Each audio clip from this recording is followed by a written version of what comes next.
Hi students, welcome to physics class. Last class നമ്മൾ ഒരു AC voltage റെസിസ്റ്ററിൽ supply ചെയ്ത പ്രൊഡ്യൂസ് ചെയ്യുന്ന കറണ്ട്, കപ്പാസിറ്ററിലാണെങ്കിൽ അവിടെ പ്രൊഡ്യൂസ് ചെയ്യുന്ന കറണ്ട്, ഇൻഡക്ടറിലാണെങ്കിൽ അവിടെ പ്രൊഡ്യൂസ് ചെയ്യുന്ന കറണ്ട് എല്ലാം ഡിസ്കസ് ചെയ്തു. ഇന്ന് നമ്മൾ ഡിസ്കസ് ചെയ്യാൻ പോകുന്നത് ഈ ഇൻഡക്ടർ, കപ്പാസിറ്റർ, സീരീസ് എല്ലാം കൂടി സീരീസ് ആയിട്ട് കണക്ട് ചെയ്തിട്ട് അതിലേക്ക് നമ്മളൊരു AC വോൾട്ടേജ് സപ്ലൈ ചെയ്യുകയാണെങ്കിൽ പ്രൊഡ്യൂസ് ചെയ്യുന്ന കറണ്ട് എത്രയായിരിക്കും. അതേപോലെ അവിടെ ഇമ്പോർട്ടൻസ് ആയിട്ട് വരുന്ന ഒരു ടേം ഉണ്ട്, ഇംപീഡൻസ്. അതെന്താന്നൊക്കെയാണ് ഡിസ്കസ് ചെയ്യാൻ പോകുന്നത്. ഓക്കെ, നമ്മളൊരു സർക്യൂട്ട് കൺസിഡർ ചെയ്തിട്ടുണ്ട്. Having inductance L, resistance R and capacitance C connected in series. ഇപ്പോൾ സീരീസ് കോമ്പിനേഷന്റെ പ്രത്യേകത നമുക്കറിയാം. ഈ ഒരു സർക്യൂട്ടിൽ നമ്മൾ ഈ മൂന്ന് ഇൻഡക്ടർ, കപ്പാസിറ്റർ, റെസിസ്റ്റൻസ് സീരീസ് ആയിട്ട് കണക്ട് ചെയ്തിട്ട് അതിലേക്ക് ഒരു വോൾട്ടേജ് സോഴ്സ് കൊടുക്കുകയാണ്. ഓൾട്ടർനേറ്റിംഗ് വോൾട്ടേജ് ആണ് നമ്മൾ സപ്ലൈ ചെയ്യുന്നത്. വോൾട്ടേജ് കൊടുത്ത് നമുക്കറിയാം കറണ്ട് പ്രൊഡ്യൂസ് ചെയ്യും. ഇനി ഇതൊരു സീരീസ് സർക്യൂട്ട് ആയതുകൊണ്ട് തന്നെ കറണ്ട് പാസ് ചെയ്യുന്നത് ഈ ഇൻഡക്ടറിലൂടെയും കപ്പാസിറ്ററിലൂടെയും റെസിസ്റ്ററിലൂടെയും കറണ്ട് പാസ് ചെയ്യുന്നത് സെയിം ആയിരിക്കും. ഓക്കെ, നമ്മൾ പറഞ്ഞു ഒരു ഓൾട്ടർനേറ്റിംഗ് വോൾട്ടേജ്, അതിന്റെ വാല്യൂ V=V0 sin ωt എന്ന് പറയുന്ന ഒരു വോൾട്ടേജ് ആണ് നമ്മളിവിടെ അപ്ലൈ ചെയ്യുന്നത്. ഇനി ഒരു കാര്യം നമ്മൾ ഓർമ്മയിൽ വെക്കേണ്ട കാര്യമുണ്ട്. അതായത് ഒരു റെസിസ്റ്ററിലൂടെ നമ്മൾ ഈ വോൾട്ടേജ് കൊടുക്കുകയാണെങ്കിൽ പ്രൊഡ്യൂസ് ചെയ്യുന്ന കറണ്ടിന്റെ value, in the case of resistance I=I0 sin ωt. അതായത് നമ്മൾ സപ്ലൈ ചെയ്യുന്ന വോൾട്ടേജും പ്രൊഡ്യൂസ് ചെയ്യുന്ന കറണ്ടും സെയിം ഡയറക്ഷൻ ആയിരുന്നു in the case of resistor. ഇനി അതേപോലെ ഇൻഡക്ടറിലാണെന്നുണ്ടെങ്കിൽ എങ്ങനെയാണ് പ്രൊഡ്യൂസ് ചെയ്യുന്ന കറണ്ട് വന്നിരുന്നത്? I=I0 sin ωt -π/2. അതായത് വോൾട്ടേജും കറണ്ടും തമ്മിലൊരു π/2 degree lag, that is current 90 degree lag ചെയ്യും വോൾട്ടേജിനെ വെച്ച് കമ്പയർ ചെയ്യുമ്പോൾ.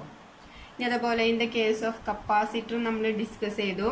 I=I0 sin ωt +π/2. That is കപ്പാസിറ്ററിന്റെ കേസിൽ പ്രൊഡ്യൂസ് ചെയ്യുന്ന കറണ്ടും സപ്ലൈ ചെയ്യുന്ന വോൾട്ടേജും തമ്മിലൊരു 90 degree lead. That is produce ചെയ്യുന്ന കറണ്ട് നമ്മൾ സപ്ലൈ ചെയ്യുന്ന വോൾട്ടേജിനേക്കാളും 90 ഡിഗ്രി കൂടുതലായിരിക്കും. ഇത്രയും കാര്യങ്ങൾ നമ്മൾ മൈൻഡിൽ വെച്ചുകൊണ്ടിരുന്നാലാണ് നമുക്ക് ഈ ഒരു LCR സർക്യൂട്ടിന്റെ അനാലിസിസ് സിമ്പിൾ ആവുള്ളൂ. ഓക്കെ, ഇനി ഈ ഒരു LCR സർക്യൂട്ടിൽ പ്രൊഡ്യൂസ് ചെയ്യുന്ന കറണ്ട് കണ്ടുപിടിക്കാനായിട്ട് രണ്ട് മെത്തേഡ് ഉണ്ട്. അതിലൊന്നാണ് ഫേസർ ഡയഗ്രാം. നമ്മൾ ഫേസർ ഡയഗ്രാം പഠിച്ചു. അതായത് ഫേസ് ആംഗിളിനെ റെപ്രസെന്റ് ചെയ്യാൻ വേണ്ടി യൂസ് ചെയ്യുന്നതാണ് ഫേസർ ഡയഗ്രാം. അപ്പോൾ ഫേസർ ഡയഗ്രാം വഴി നമുക്ക് ഇവിടുത്തെ കറണ്ടിനെ അനലൈസ് ചെയ്യാം. അതല്ലെങ്കിൽ അനലിറ്റിക്കൽ മെത്തേഡ് ഉണ്ട്. അത് കുറച്ചുകൂടി ലെങ്തി ആയിട്ടുള്ള ഒരു മെത്തേഡാണ്. സാധാരണ സ്കൂളുകളിൽ അനലിറ്റിക്കൽ മെത്തേഡ് നമ്മൾ പഠിക്കാറില്ല. അപ്പോൾ ഇമ്പോർട്ടന്റ് എന്ന് പറയുന്നത് ഫേസർ ഡയഗ്രാം വഴിയുള്ള കറണ്ട് അതേപോലെ ഇംപിഡൻസ് ആണ്. So we have to draw phasor diagram of LCR circuit. അപ്പൊ LCR സർക്യൂട്ടിന്റെ ഫേസർ ഡയഗ്രാം അറിയണമെങ്കിൽ നമുക്ക് ഇതെല്ലാം അറിഞ്ഞിരിക്കണം. അതായത് ഓരോ ഇൻഡക്ടറിലേക്ക് വോൾട്ടേജ് സപ്ലൈ ചെയ്താൽ പ്രൊഡ്യൂസ് ചെയ്യുന്ന കറണ്ടിന്റെ വാല്യൂ, റെസിസ്റ്ററിലേക്ക് സപ്ലൈ ചെയ്താൽ പ്രൊഡ്യൂസ് ചെയ്യുന്ന കറണ്ടിന്റെ വാല്യൂ, കപ്പാസിറ്ററിലേക്ക് വോൾട്ടേജ് കൊടുത്താൽ അവിടെ പ്രൊഡ്യൂസ് ചെയ്യുന്ന കറണ്ടിന്റെ വാല്യൂ. ഇത്രയും കാര്യങ്ങൾ നമുക്ക് അറിഞ്ഞാൽ മാത്രമാണ് അത് പോസിബിൾ ആവും. അപ്പൊ നമുക്ക് ഫേസർ ഡയഗ്രാം വരയ്ക്കാം. അപ്പൊ ഇവിടെ നമ്മൾ വോൾട്ടേജ് ആണ് കൊടുക്കുന്നത്. അപ്പോൾ കറണ്ട് പ്രൊഡ്യൂസ് ചെയ്യും. ആ കറണ്ടിന്റെ പ്രത്യേകത പറഞ്ഞത് ഒരു സീരീസ് സർക്യൂട്ട് ആയതുകൊണ്ട് കറണ്ട് സെയിം ആയിരിക്കും. സോ കറണ്ടിനെ ഞാൻ ഒരു ആക്സിസില് ഒരു കോർഡിനേറ്റില് ഫിക്സ് ചെയ്തു. അപ്പൊ കറണ്ട് ഞാൻ ഈ ഡയറക്ഷനിൽ ഫിക്സ് ചെയ്യാണ്, I. ഓക്കെ, ഇനി നെക്സ്റ്റില് നമ്മള് ഇവിടെ റെസിസ്റ്റർ ഉണ്ട്. ഈ റെസിസ്റ്ററിലേക്ക് ഈ വോൾട്ടേജ് വന്നു കഴിഞ്ഞാൽ നമുക്കറിയാം അതിന് റെസിസ്റ്ററിന് അക്രോസ് ആയിട്ടുള്ള വോൾട്ടേജ് നമുക്ക് VR ആയിട്ട് ചൂസ് ചെയ്യാം.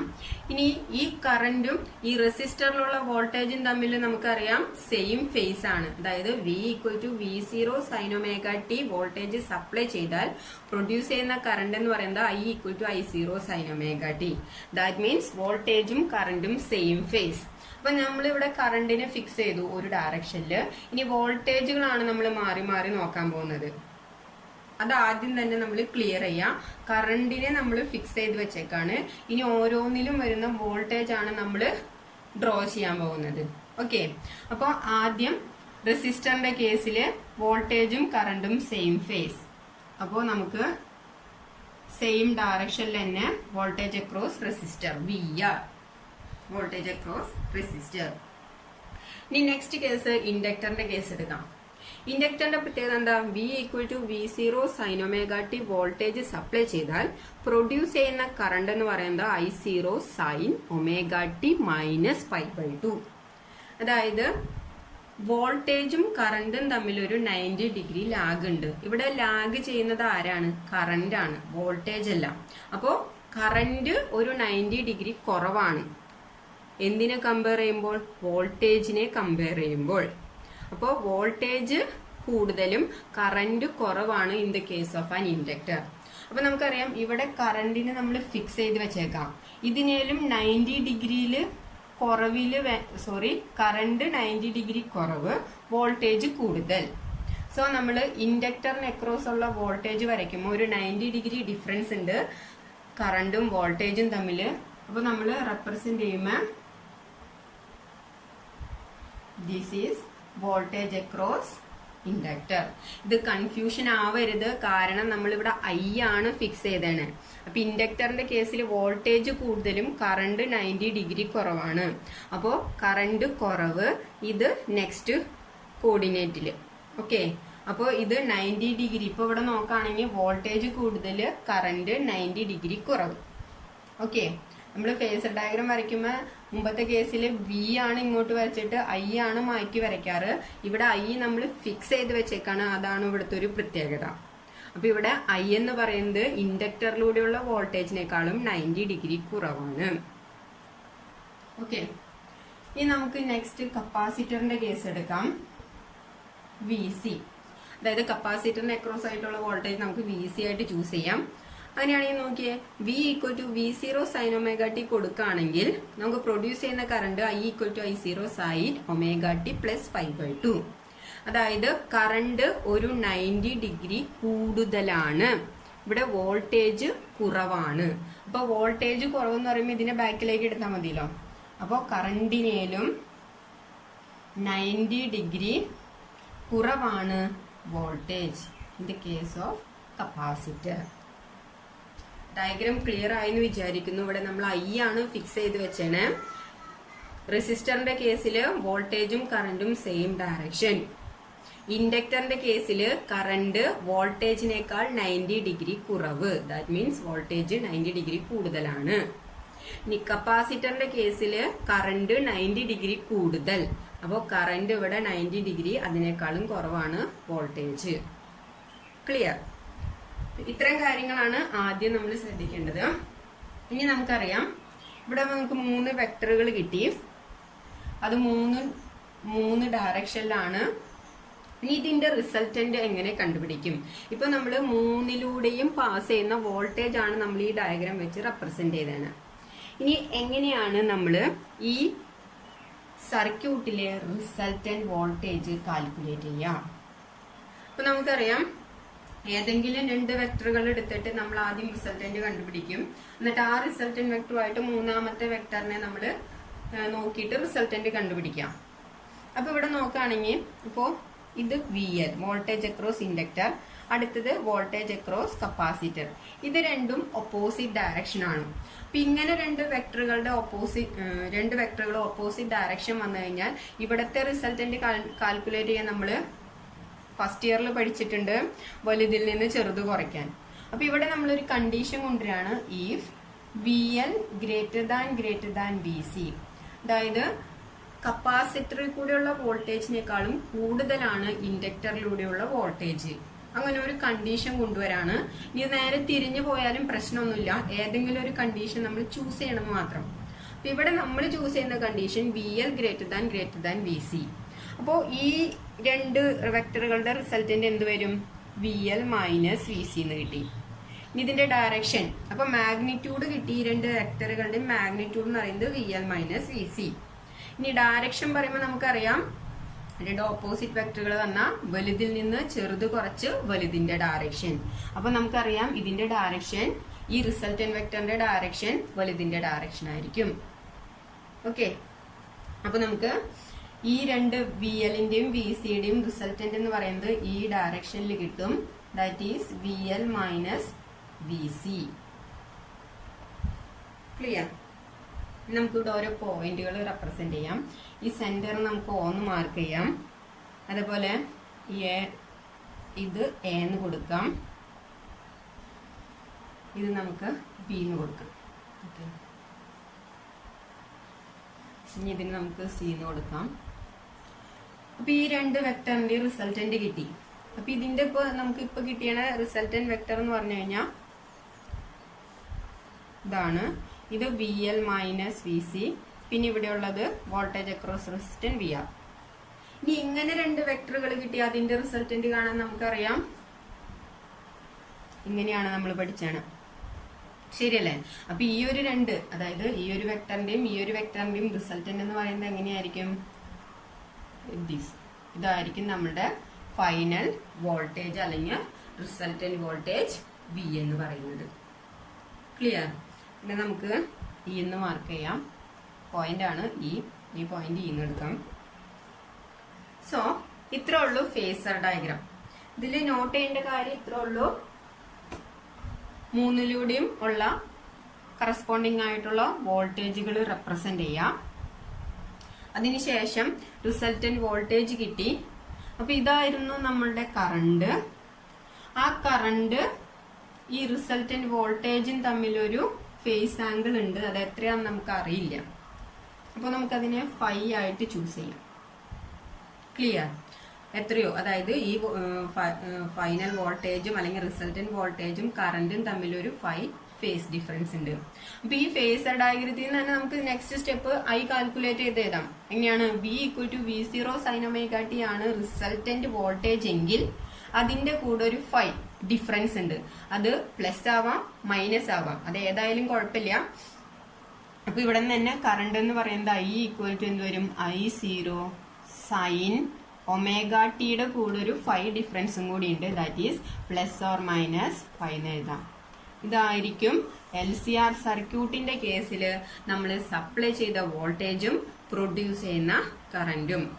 ഇനി എന്തുകൊണ്ടാണ് പ്ലസ് ഓർ മൈനസ് കൊടുക്കണേന്ന് പറഞ്ഞു കഴിഞ്ഞാൽ, ഇപ്പൊ ഇവിടെ നമ്മൾ എടുത്ത കണ്ടീഷൻ ഇൻഡക്ടറിലൂടെയുള്ള വോൾട്ടേജ് കൂടുതൽ, കപ്പാസിറ്ററിലൂടെയുള്ള വോൾട്ടേജ് കുറവെന്നാണ്. നമുക്ക് തിരിച്ചെടുക്കാം. അതായത് കപ്പാസിറ്ററിലൂടെയുള്ള വോൾട്ടേജ് കൂടുതലാണ് ഇൻഡക്ടറിലൂടെയുള്ള വോൾട്ടേജിന്റെ എന്ന് പറയുമ്പോൾ ഇതിന്റെ ഈ വെക്ടറുകളുടെ റിസൾട്ടന്റ് താഴേക്ക് വരും. അപ്പൊ അതിനനുസരിച്ച് നമുക്ക് റിസൾട്ടന്റ് കിട്ടാൻ താഴേക്കായിരിക്കും. അപ്പൊ ഇവിടെ ഒരു ഡിഫറൻസ് വരും. അപ്പൊ ഏതെങ്കിലും ഒരു കണ്ടീഷൻ ചൂസ് ചെയ്താൽ മതി. അപ്പോ എന്തായാലും ഈ വോൾട്ടേജും കറന്റും തമ്മിലൊരു 5 ഡിഗ്രി ഫേസ് ആംഗിൾ വരും, ഫേസ് ആംഗിൾ ഡിഫറൻസ് വരും. സോ നമ്മൾ അതിനെ പ്ലസ് ഓർ മൈനസ് 5 എന്ന് എടുക്കുക. അപ്പൊ നമ്മുടെ കണ്ടീഷൻ അനുസരിച്ച് അത് മാറും. അതുകൊണ്ടാണ് പ്ലസ് ഓർ മൈനസ് 5 എന്ന് കൊടുക്കുന്നത്. ഓക്കെ, ഇനി ഇത് തന്നെ നമ്മളൊന്ന് ഡിറൈവ് ചെയ്യണം. സോ ഇവിടുത്തെ കേസിൽ നമ്മൾ പ്രൊഡ്യൂസ് ചെയ്യുന്ന കറണ്ട് കിട്ടി. I = I0 sin ωt plus or minus 5 ആണ്. ഒരു LCR സർക്യൂട്ടിലേക്ക് ഒരു AC വോൾട്ടേജ് സപ്ലൈ ചെയ്യുകയാണെങ്കിൽ അവിടെ കിട്ടുന്ന കറന്റ്. ക്ലിയർ? ഇനി ഇമ്പോർട്ടന്റ് ആയിട്ടുള്ള ഒരു മറ്റൊരു ടേം ഉണ്ട്. എപ്പോഴാണ് കറന്റ് മാക്സിമം വരാം? നമുക്കറിയാം കറന്റ് എപ്പോഴും മാക്സിമം വരാം അവിടുത്തെ റെസിസ്റ്റൻസ് കുറവായിരിക്കുമ്പോഴാണ്, ലോ ആയിരിക്കുമ്പോഴാണ്. അപ്പൊ ഇവിടുത്തെ കേസിൽ ഏതാണ് റെസിസ്റ്റൻസ് ആയിട്ട് നമ്മൾ കൺസിഡർ ചെയ്യാം? ഇവിടെ ഇപ്പോ R എന്ന് മാത്രം ചൂസ് ചെയ്യാൻ പറ്റില്ല, കാരണം R എന്ന് പറയുന്നത് റെസിസ്റ്ററിന്റെ റെസിസ്റ്റൻസ് ആണ്. ഇനി കപ്പാസിറ്ററിന്റെ റെസിസ്റ്റൻസ് വരാം, ഇൻഡക്ടറിന്റെ റെസിസ്റ്റൻസ് വരാം. അപ്പോൾ ഇതിന്റെ മൂന്നിന്റെയും കൂടിയുള്ളൊരു കോമ്പിനേഷൻ ആയിരിക്കും ഈ ഒരു സർക്യൂട്ടിന്റെ റെസിസ്റ്റൻസ് എന്ന് പറയുന്നത്. ഇനി അത് എത്രയാണെന്ന് നമുക്കൊന്ന് ചെക്ക് ചെയ്ത് നോക്കാം. ഓക്കെ, അപ്പൊ നമുക്ക് ഇവിടെ ഒരു ട്രയാങ്കിൾ കിട്ടിയിട്ടുണ്ട്. റിസൾട്ടന്റ് വോൾട്ടേജും കറണ്ടും തമ്മിലുണ്ടാക്കുന്നത് ഒരു റൈറ്റ് ആംഗിൾ ട്രയാങ്കിൾ ആണ്. ഈ പോയിന്റ് ഇ ആയിരുന്നു. ഈ റൈറ്റ് ആംഗിൾ ട്രയാങ്കിളിൽ നിന്ന് നമുക്ക് റിസൾട്ടന്റ് വോൾട്ടേജ് എത്രയാണെന്ന് അറിയണ്ടേ? അപ്പൊ നമുക്ക് റൈറ്റ് ആംഗിൾ ട്രയാങ്കിളിന്റെ ഹൈപ്പോട്ടിന്യൂസ് ആണത്. അപ്പൊ നമുക്ക് ഇവിടുന്ന് എന്ത് എഴുതാം? OE square which is equal to, നമ്മള് പൈതഗോറസ് തിയറം അനുസരിച്ച് ഹൈപ്പോട്ടിന്യൂസിന്റെ സ്ക്വയർ എന്ന് പറയുന്നത് അഡ്ജസന്റ് സ്ക്വയർ പ്ലസ് ഓപ്പോസിറ്റ് അഡ്ജസന്റിന്റെ സ്ക്വയർ പ്ലസ് ഓപ്പോസിറ്റ് സൈഡിന്റെ സ്ക്വയർ നമ്മൾ പഠിച്ചിട്ടുള്ളതാണ്. അപ്പൊ ഇവിടുത്തെ നമ്മുടെ വി റിസൾട്ടന്റ് വി കാൽക്കുലേറ്റ് ചെയ്യുമ്പോൾ നമുക്ക് എന്ത് കിട്ടും? OE square equal to OA square, right angle triangle അല്ലേ, OA square plus AE square.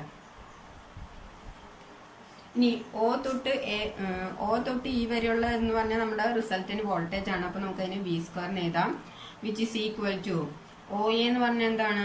Voltage across resistor ആണ്. സോ നമുക്ക് അതിന് VR സ്ക്വയറിന് എഴുതാം പ്ലസ് AE സ്ക്വയർ എന്ന് പറഞ്ഞാൽ എന്താ? AE സ്ക്വയർ എന്ന് പറയുന്നത് ഇത്രയും ഡിസ്റ്റൻസ് ആണ്. ഇത് നമുക്കറിയാം ഇത്രയും ഡിസ്റ്റൻസിന് ഈക്വാലന്റ് ആയിരിക്കും. ഇത്രയും ഡിസ്റ്റൻസ് എന്ന് പറയുന്നത് VL മൈനസ് VC ആണ്. സോ AE സ്ക്വയർ എന്ന് പറഞ്ഞു കഴിഞ്ഞാൽ VL minus VC whole square. അപ്പൊ നമുക്ക് കണ്ടുപിടിക്കേണ്ടത് റിസൾട്ടന്റ് വോൾട്ടേജ് ആണ്, ദാറ്റ് ഈസ് V ആണ്. അപ്പൊ അതിന്റെ സ്ക്വയർ റൂട്ട് കണ്ടാൽ മതി. V equal to square root of VR square plus VL minus VC whole square. Okay, അപ്പൊ ഇവിടെ നമ്മൾ വോൾട്ടേജ് കണ്ടുപിടിച്ചത് റെസിസ്റ്ററിൽ കൂടെയുള്ള വോൾട്ടേജ്, കപ്പാസിറ്ററിൽ കൂടെയുള്ള വോൾട്ടേജ്, ഇൻഡക്ടറിലൂടെയുള്ള വോൾട്ടേജ് ഒക്കെ നമുക്ക് കിട്ടി. ഇനി നമ്മൾ ഈ വോൾട്ടേജിന് in terms of resistance and current അതിന്റെ ടേമിലേക്ക് കൊണ്ടുവരാണ്. നമുക്കറിയാം വോൾട്ടേജ് അക്രോസ് റെസിസ്റ്റർ എന്ന് പറഞ്ഞാൽ നമ്മൾ സാധാരണ വോൾട്ടേജ് എന്ന് പറയുന്നത് റെസിസ്റ്ററിൽ കൂടെയുള്ളത് IR ആയിട്ടാണ് എഴുതാറ്. സോ ഈ ടേമിന് ഫസ്റ്റ് ടേമിന് നമുക്ക് എന്ത് എഴുതാം? വോൾട്ടേജ് അക്രോസ് റെസിസ്റ്റർ എന്ന് പറയുന്നത് IR, അതാണ് VR, അതിന്റെ സ്ക്വയർ. വോൾട്ടേജ് അക്രോസ് റെസിസ്റ്റർ എന്ന് പറഞ്ഞു കഴിഞ്ഞാൽ which is equal to IR. Voltage across inductor എന്ന് പറഞ്ഞാൽ നമ്മൾ പഠിച്ചിട്ടുണ്ട് I ഇൻറ്റു ഇൻഡക്ടറിലെ റെസിസ്റ്റൻസിനെയാണ് നമ്മൾ ഇൻഡക്റ്റീവ് റിയാക്ടൻസ് എന്ന് പറയുന്നത്, which can be denoted as XL. അതേപോലെ തന്നെ വോൾട്ടേജ് അക്രോസ് കപ്പാസിറ്റർ എന്ന് പറഞ്ഞാൽ കറണ്ട് ഇൻറ്റു അവിടുത്തെ റെസിസ്റ്റൻസ് എന്ന് പറഞ്ഞു കഴിഞ്ഞാൽ capacitive reactant, which can be represented as XC. So ഈ വാല്യൂസ് നമ്മൾ ഇതിൽ സബ്സ്റ്റിറ്റ്യൂട്ട് ചെയ്യുകയാണെങ്കിൽ എന്ത് കിട്ടും? പ്ലസ് VLന് പകരം I ഇൻറ്റു XL മൈനസ് VCക്ക് പകരം I into XC whole square which is equal to V. Clear? ഇനി നോക്കുകയാണെങ്കിൽ ഇതിലെല്ലാം I കോമൺ ആണ്. അപ്പൊ അതിനെ പുറത്തേക്ക് എടുക്കാം. സോ സ്ക്വയർ റൂട്ട് ഓഫ് അതിന് പുറത്തേക്ക് I സ്ക്വയർ ആണ്, ബാക്കി R square plus XL minus XC whole square. ഇനി I സ്ക്വയറിനെ നമ്മൾ റൂട്ടിന് പുറത്തേക്ക് എടുക്കുമ്പോൾ I എന്ന് കിട്ടും. That is V equal to I into square root of R square plus XL minus XC whole square. ഇനി ഇവിടെ രണ്ട് തരത്തിൽ ചെയ്യാം. ഏറ്റവും സിമ്പിൾ ആയിട്ടുള്ള മെത്തേഡ് എന്ന് പറഞ്ഞാൽ ഈ V/I ഇങ്ങോട്ട് കൊണ്ടുവരാണ്. അപ്പോൾ ഈ I ഇങ്ങോട്ട് കൊണ്ടുവന്നാൽ V/I എന്ന് കിട്ടി, which is equal to square root of R square plus XL minus XC whole square. Okay, അപ്പൊ ഇവിടെ നോക്കുകയാണെങ്കിൽ വോൾട്ടേജ് ബൈ കറണ്ട് നമുക്കറിയാം. വോൾട്ടേജ് ബൈ കറണ്ട് എന്ന് പറഞ്ഞു കഴിഞ്ഞാൽ ഈ സർക്യൂട്ടിന്റെ റെസിസ്റ്റൻസ് ആണ്. ഈ സർക്യൂട്ടിന്റെ റെസിസ്റ്റൻസ് നമുക്കൊന്നില്ല R എന്നോ XL എന്നോ XC എന്നോ മാത്രമായിട്ട് എഴുതാനായിട്ട് പറ്റില്ല, കാരണം ഇത് മൂന്നിന്റെയും കോമ്പിനേഷൻ ആണ്. സോ ഇവിടത്തെ റെസിസ്റ്റൻസിനെ പറയുന്ന പേരാണ് സെറ്റ്. ദാറ്റ് ഈസ് റെസിസ്റ്ററിന്റെയും കപ്പാസിറ്ററിന്റെയും ഇൻഡക്ടറിന്റെയും കോമ്പിനേഷൻ റെസിസ്റ്റൻസിനെ പറയുന്ന പേരാണ് സെഡ്. ഈ സെഡിനെ പറയുന്ന പേരാണ് impedance. That is resistance offered by the LCR circuit is known as impedance. സെഡിനെ പറയുന്ന പേരാണ് ഇംപീഡൻസ്. ഓക്കെ, ഇംപിഡൻസ് അപ്പൊ എന്ത് വരും? സെഡ് ഈക്വൽ ടു ഈ V/I നമ്മൾ ഇവിടുത്തെ ഇംപിഡൻസ് ആയിട്ട് എടുത്തത് square root of R square plus XL minus XC whole square. Clear? ഇനി ഞാൻ വേറൊരു മെത്തേഡും കൂടി ഉണ്ടെന്ന് പറഞ്ഞില്ലേ, അതും കുഴപ്പമില്ലാത്തതാണ്. അതായത് ഈ വീനെ നമുക്ക് എന്ത് എഴുതാം? ഇവിടത്തെ കറണ്ട് ഇൻറ്റു ഇവിടത്തെ റെസിസ്റ്റൻസ്. അപ്പൊ ഇവിടത്തെ റെസിസ്റ്റൻസ് സെഡ് ആക്കി എഴുതാം. അപ്പൊ ഇവിടെ ഒരു I into Z which is equal to I into square root of R square plus XL minus XC whole square എന്ന് കിട്ടും. ഈ ഐയും ക്യാൻസൽ ചെയ്ത് പോക്കോളും. അങ്ങനെയും ചെയ്യാം. കുറച്ചും കൂടി എളുപ്പം നിങ്ങൾക്ക് ഇത് തന്നെയാണ്. അപ്പൊ ഇത് തന്നെ പഠിച്ചാൽ മതി. അപ്പൊ ഇംപിഡൻസിന്റെ വാല്യൂ എന്ത് കിട്ടി? Square root of R square plus XL minus XC whole square. Impedance എന്ന് പറഞ്ഞാൽ എന്താണ്? ഈ സർക്യൂട്ടിലെ റെസിസ്റ്റൻസ് ആണ്. LCR സർക്യൂട്ടിലെ റെസിസ്റ്റൻസിനെ പറയുന്ന പേരാണ് ഇംപിഡൻസ്. സോ ഇംപിഡൻസ് കിട്ടി. ഇനി ഇംപിഡൻസ് ഇപ്പൊ നമ്മൾ എക്സലിന്റെ എക്സിഡൻ ടേംസിലല്ലേ, അതിനെ നമുക്ക് മാറ്റാം. കാരണം ഇൻഡക്റ്റീവ് റിയാക്ടൻസ് എന്ന് പറയുന്നത് നമുക്കറിയാം. എക്സൽ എന്ന് പറഞ്ഞു കഴിഞ്ഞാൽ L-ഒമേഗയാണ്. അതേപോലെ തന്നെ കപ്പാസിറ്റീവ് റിയാക്ടൻസ് XC എന്ന് പറഞ്ഞു കഴിഞ്ഞാൽ 1/C-ഒമേഗയാണ്. ഇപ്പൊ നമ്മൾ ആ വാല്യൂസ് സബ്സ്റ്റിറ്റ്യൂട്ട് ചെയ്യുകയാണെങ്കിൽ നമ്മുടെ ഇംപിഡൻസ് എന്ന് പറയുന്നത് Z equal to square root of R square plus L-ഒമേഗ മൈനസ് 1/C-ഒമേഗ ഹോൾ സ്ക്വയർ. ഇതാണ് ഇംപിഡൻസ് കണ്ടുപിടിക്കാനുള്ള equation. Z equal to square root of R square plus L-ഒമേഗ മൈനസ് 1/C-ഒമേഗ ഹോൾ സ്ക്വയർ. ക്ലിയർ? ഇനി ഇവിടെ നമ്മളൊരു റൈറ്റ് ആംഗിൾ ട്രയാംഗിൾ കൺസിഡർ ചെയ്തു എന്ന് പറഞ്ഞില്ലേ, ഈ ട്രയാംഗിളിനെ പറയുന്ന പേരാണ് ഇംപിഡൻസ് ട്രയാംഗിൾ. ഇമ്പോർട്ടന്റ് ആണ്. ഈ ഇംപിഡൻസും അതുമായിട്ട് റിലേറ്റ് ചെയ്യുന്നത് എല്ലാം ഇമ്പോർട്ടന്റ് ആണ്. ഈ ഒരു ട്രയാംഗിളിന് പറയുന്ന പേരാണ് ഇംപിഡൻസ് ട്രയാംഗിൾ. ഇനി ഇത് എന്തിനു വേണ്ടിയിട്ടാണ് യൂസ് ചെയ്യണമെന്ന് വെച്ച് കഴിഞ്ഞാൽ നമ്മൾ കറണ്ടിന്റെ ഡയറക്ഷൻ മെഷർ ചെയ്യാൻ വേണ്ടിയിട്ടാണ് ഇംപിഡൻസ് ട്രയാംഗിൾ യൂസ് ചെയ്യാം. ഓക്കെ, ഈ ട്രയാംഗിളിൽ നിന്ന് തന്നെ നമുക്ക് ഫേസ് ആംഗിൾ കണ്ടുപിടിക്കാം. അതായത് ഈ നമ്മൾ പറഞ്ഞു വോൾട്ടേജും കറണ്ടും തമ്മിൽ ഒരു 5 ഡിഗ്രി ഫേസ് ഡിഫറൻസ് ഉണ്ട്. അത് എത്രയാണെന്ന് നമുക്ക് അറിയില്ല എന്ന് പറഞ്ഞു. അപ്പൊ ഈ ഇംപിഡൻസ് ട്രയാംഗിളിൽ നിന്ന് ഇതിന്റെ വാല്യൂ നമുക്ക് കാൽക്കുലേറ്റ് ചെയ്യാം. അതായത് ടാൻ 5, ഇവിടെ നിന്ന് ടാൻ 5 കാൽക്കുലേറ്റ് ചെയ്യാം. ടാൻ 5 എന്ത് വരും? ടാൻ എന്ന് പറയുമ്പോൾ നമുക്കറിയാം opposite side by adjacent side ആണ് ടാൻ തീറ്റ. അപ്പോ ഈ 5 എന്ന് പറയുന്ന ആംഗിളിന്റെ ഓപ്പോസിറ്റ് സൈഡ് എന്ന് പറഞ്ഞാൽ എന്ത് വരും? AE. ഓപ്പോസിറ്റ് സൈഡ് ആയി ബൈ അഡ്ജസന്റ്. ഈ 5യുടെ adjacent side OA, that is OA. ഇനി അതിന്റെ വാല്യൂസ് സബ്സ്റ്റിറ്റ്യൂട്ട് ചെയ്യാം. AE എന്ന് പറഞ്ഞാൽ എന്താ? ഈ ലെങ്ത് എന്ന് പറയുന്നത് VL മൈനസ് VC ആണ്. That is VL minus VC divided by OA എന്ന് പറയുന്നത് voltage across resistance VR. Okay, ഇനി നമ്മൾ ഇതിനെ വോൾട്ടേജിനെ in terms of current and റെസിസ്റ്റൻസിന്റെ ടേമിൽ കൊണ്ടുവരാണെങ്കിൽ VL എന്ന് പറയുന്നത് നമുക്കറിയാം I ഇൻറ്റു XL ആണ്, മൈനസ് VC എന്ന് പറയുന്നത് I ഇൻറ്റു XC ആണ്, divided by I into R which is equal to tan 5. ഇങ്ങനെ ഒരു ഇക്വേഷൻ എഴുതാം. അതല്ലാന്നുണ്ടെങ്കിൽ നമുക്ക് നേരത്തെ പോലെ ഈ XLനും XCക്കും ഇൻ ടേംസ് ഓഫ് ഒമേഗയിൽ കൊണ്ടുവരാണെങ്കിൽ, അപ്പൊ നമുക്കറിയാം ഇവിടെ എല്ലാത്തിലും I ഉണ്ട്. അപ്പൊ അതെന്തായാലും ക്യാൻസൽ ചെയ്ത് പോക്കോളും.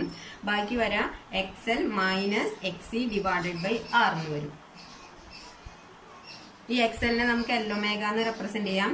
ദെയർഫോർ L-ഒമേഗ മൈനസ് XC എന്ന് പറഞ്ഞാൽ 1/C-ഒമേഗ divided by R which is equal to tan 5. ഇപ്പൊ നമുക്ക് കിട്ടിയത് tan 5 ആണ്. അപ്പൊ ഈ 5 എത്രയാണെന്ന് അറിയാനായിട്ട് tan ഇൻവേഴ്സ് ചെയ്താൽ മതി. That is 5 equal to tan inverse L-ഒമേഗ മൈനസ് 1/C-ഒമേഗ ബൈ R. ഇതായിരിക്കും ആ ഫേസ് ഡിഫറൻസ് എന്ന് പറയുന്നത്. നമ്മൾ രണ്ട് കാര്യങ്ങൾ പഠിച്ചു. ഇംപിഡൻസ് ട്രയാംഗിളിൽ നിന്ന് സെഡ്, അതായത് ഇംപിഡൻസ് LCR സർക്യൂട്ടിന്റെ റെസിസ്റ്റൻസ് എത്രയാണെന്ന് കാൽക്കുലേറ്റ് ചെയ്തു. Square root of R square plus L-ഒമേഗ മൈനസ് 1/C-ഒമേഗ ഹോൾ സ്ക്വയർ.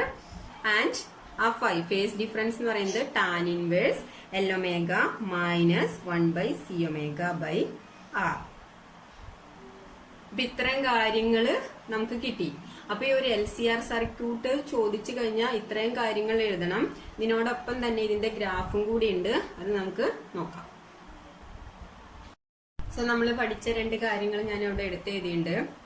ഞാനൊരു കണ്ടീഷൻ കൊണ്ടുവരാണ്. ഇപ്പൊ നമുക്കറിയാം നമ്മൾ LCR സർക്യൂട്ട് പഠിച്ചത് എൽ ഒമേഗ എന്ന് പറയുന്നത് റെസിസ്റ്ററുടെ ടേം ഒന്നുണ്ട്, കപ്പാസിറ്ററിന്റെ ഉണ്ട്, ഇൻഡക്ടറിന്റെയും എല്ലാത്തിന്റെയും വോൾട്ടേജ് വന്നിട്ടുണ്ട്. ഇനി ഒരു condition if L omega which is equal to 1/c⍵. അങ്ങനെ പറഞ്ഞാൽ എന്താണ്? എൽ ഒമേഗ എന്ന് പറഞ്ഞാൽ നമുക്കറിയാം ഇൻഡക്റ്റീവ് റിയാക്ടൻസ് ആണ്. That is the resistance offered by inductor which is equal to capacitive reactance. അതായത് കപ്പാസിറ്റീവ് റിയാക്ടൻസ് എന്ന് പറഞ്ഞാൽ the resistance offered by the capacitor. അതായത് ഇത്രേ ഉള്ളൂ, ഇൻഡക്ടറിലെ റെസിസ്റ്റൻസും കപ്പാസിറ്ററിലെ റെസിസ്റ്റൻസും ഈക്വൽ ആയി കഴിഞ്ഞാൽ എന്ത് സംഭവിക്കും നമുക്ക് ചെക്ക് ചെയ്യാം. ഇമ്പിഡൻസിന് ആദ്യം നോക്കാം. അതായത് L omega equal to 1/c⍵ ആണെങ്കിൽ കപ്പാസിറ്റീവ് റിയാക്ടൻസും ഇൻഡക്റ്റീവ് റിയാക്ടൻസും ഈക്വൽ ആയി കഴിഞ്ഞാൽ ഇമ്പിഡൻസിന് എന്ത് പറ്റും? ഇമ്പിഡൻസ് എന്ന് പറയുന്നത് square root of r² plus L omega minus 1/c⍵ L omega തന്നെ കൊടുക്കാം ഹോൾ സ്ക്വയർ. ഇപ്പൊ നോക്കിയാൽ നമ്മുടെ സെക്കൻഡ് ടേം 0 ആയിട്ട് പോയി. ദാറ്റ് മീൻസ് ഇമ്പിഡൻസ് എന്ന് പറയുന്നത് സ്ക്വയർ റൂട്ട് ഓഫ് r² വരും, ദാറ്റ് ഈസ് r. ഓക്കെ, അപ്പോ ഇമ്പിഡൻസ് എന്ത് വന്നു? L omega equal to 1/c⍵ ആണെങ്കിൽ ഇമ്പിഡൻസ് r എന്ന് കിട്ടി. അങ്ങനെയാണെങ്കിൽ നമുക്കറിയാം LCR സർക്യൂട്ടാണ് നമ്മൾ കൺസിഡർ ചെയ്തിട്ടുണ്ടായിരുന്നത്. LCR സർക്യൂട്ടാണ്. അപ്പൊ ഈ LCR സർക്യൂട്ടിലെ റെസിസ്റ്റൻസ് എന്ന് പറയുന്നത് റെസിസ്റ്ററിന്റെ റെസിസ്റ്റൻസ് മാത്രമാവാന്ന് പറഞ്ഞു കഴിഞ്ഞാൽ ബാക്കി 2 റെസിസ്റ്റൻസ് വരണില്ല, കാരണം അത് ഈക്വൽ ആയിട്ട് ക്യാൻസൽ ചെയ്ത് പോയി. അപ്പൊ ആ കേസിൽ ഈ ഒരു സർക്യൂട്ടില് മിനിമം റെസിസ്റ്റൻസ് മാത്രമേ ഉള്ളൂ എന്ന് നമുക്ക് പറയാം. കാരണം എന്താ? ഇവിടെ ഇമ്പിഡൻസ് 6 മാത്രം, അതായത് റെസിസ്റ്ററിന്റെ റെസിസ്റ്റൻസ് മാത്രമേ ഉള്ളൂ. അപ്പോ L omega equal to 1/c⍵ എന്നൊരു കണ്ടീഷൻ വന്നു കഴിഞ്ഞാൽ ഈ സർക്യൂട്ടില് റെസിസ്റ്റൻസ് മിനിമം ആയിരിക്കും. Minimum resistance minimum. ഇത് നമ്മൾ ഓൾറെഡി പഠിച്ചു കഴിഞ്ഞ കാര്യമാണ്. റെസിസ്റ്റൻസ് മിനിമം ആയി കഴിഞ്ഞാൽ എന്ത് സംഭവിക്കും? കറണ്ട് എന്ന് പറയുന്നത് മാക്സിമം ആയിരിക്കും. Current become maximum. ഈ ഫിനോമിനോണിനെ പറയുന്ന പേരാണ് റെസണൻസ്. ഇമ്പോർട്ടന്റ് ആണ് ഇത്, റെസണൻസ്. അപ്പോ റെസണൻസ് എന്താണെന്ന് ചോദിച്ചു കഴിഞ്ഞാൽ L omega which is equal to 1/c⍵. ഈ ഒരു കണ്ടീഷന്റെ പ്രത്യേകത, if inductive reactance equal to capacitive reactance, the resistance of the circuit become minimum and the current become maximum through the circuit. This phenomenon is known as resonance. അല്ലെങ്കിൽ condition is known as resonance.